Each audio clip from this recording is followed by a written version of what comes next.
आज महाराष्ट्रामध्ये संपूर्ण भारतामध्ये हलालच्या दृष्टिकोनातून एक मोठा वाद चालू आहे। हलाल सर्टिफिकेशन आज भारतामध्ये हे अनधिकृतरित्या केलं जातं। एकीकडे आपल्याकडे FSSAIचं केंद्र सरकारचं सेक्युलर सर्टिफिकेट असताना आणि ज्या 192 देशांमध्ये FSSAI सर्टिफिकेटला मान्यता असताना हलाल सर्टिफिकेट हे खाजगी मुस्लिम संस्थांकडून नेमकं कशासाठी चालू आहे, या दृष्टीने हा प्रश्न आहे। याच्या पलीकडे जाऊन ज्या हलाल सर्टिफिकेशन देणाऱ्या संस्था आहेत, उदाहरणार्थ जमियत उलेमा हिंद, ही संघटना जाहीरपणे सांगते की आम्ही या देशामधल्या 700 आतंकवाद्यांचे केसेस लढवतो आहोत। त्यामुळे एक प्रकारे देशविरोधी कारवाया करणाऱ्यांच्या साठी या पैशाचा वापर केला जातोय। दुसरीकडे बघितलं, कमलेश तिवारी हिंदू महासभेचे ज्यांची हत्या झाली, त्याच्यानंतर आता मुंबईमध्ये लोकल ट्रेन ब्लास्ट जे झाले 7/11चे 26/11ची केस होती। या सगळ्या आतंकवादी कारवायांमध्ये किंवा पुण्याच्या जर्मन बेकरी बॉम्ब ब्लास्टची केस आहे, या सगळ्या प्रकरणांमध्ये अटक झालेल्या आतंकवाद्यांना जर मदत करण्यासाठी किंवा लीगल सपोर्ट देण्यासाठी हलालचा पैसा वापरला जात असेल तर हे देशद्रोही किंवा देशविरोधी काम आहे।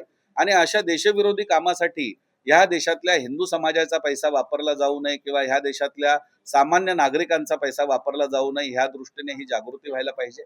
आणि यामुळे हिंदू जनजागृती समिती हलाल सर्टिफिकेशनला विरोध करते। हलालला कोणाचा विरोध असायचं कारण नाही, कारण इस्लामनुसार तुमचे जे खाण्याच्या गोष्टी आहेत, तुम्हाला जी अनुमती आहे त्याला आमचे आक्षेप नाही।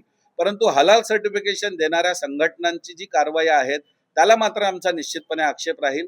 आणि यामध्ये योगी सरकारने हलालवरती बंदी घातली होती, आज सर्वोच्च न्यायालयात त्याची याचिका चालू आहे।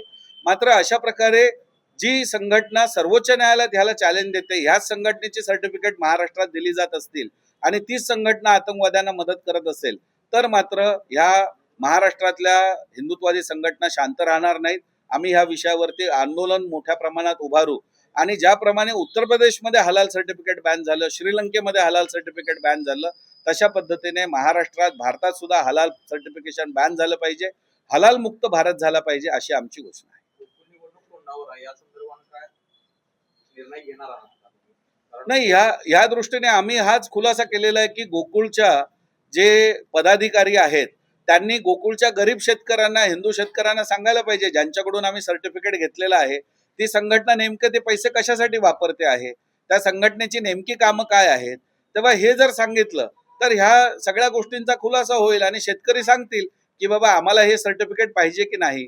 कारण मुळातच या संदर्भात आपण लक्षात घेतलं पाहिजे, महाराष्ट्रामध्ये दूध उत्पन्न जे होतं तर ते 16.16 मिलियन टन आहे आणि महाराष्ट्राची मागणी जी आहे ती 19 मिलियन टन आहे। म्हणजे जवळपास 2.5 मिलियन टन दूध महाराष्ट्रातच कमी उत्पन्न होतंय। तर अशा स्थितीमध्ये विदेशात पाठवायची गरज काय? महाराष्ट्रातल्या लोकांना तुम्ही उपाशी ठेवून दुधासाठी विदेशात व्यवसाय कशाला करायचा आणि त्यासाठी हलाल सर्टिफिकेट मागणाऱ्या देशांशीच व्यवहार का करायचा आहे, हा सगळ्यात महत्वाचा प्रश्न आहे।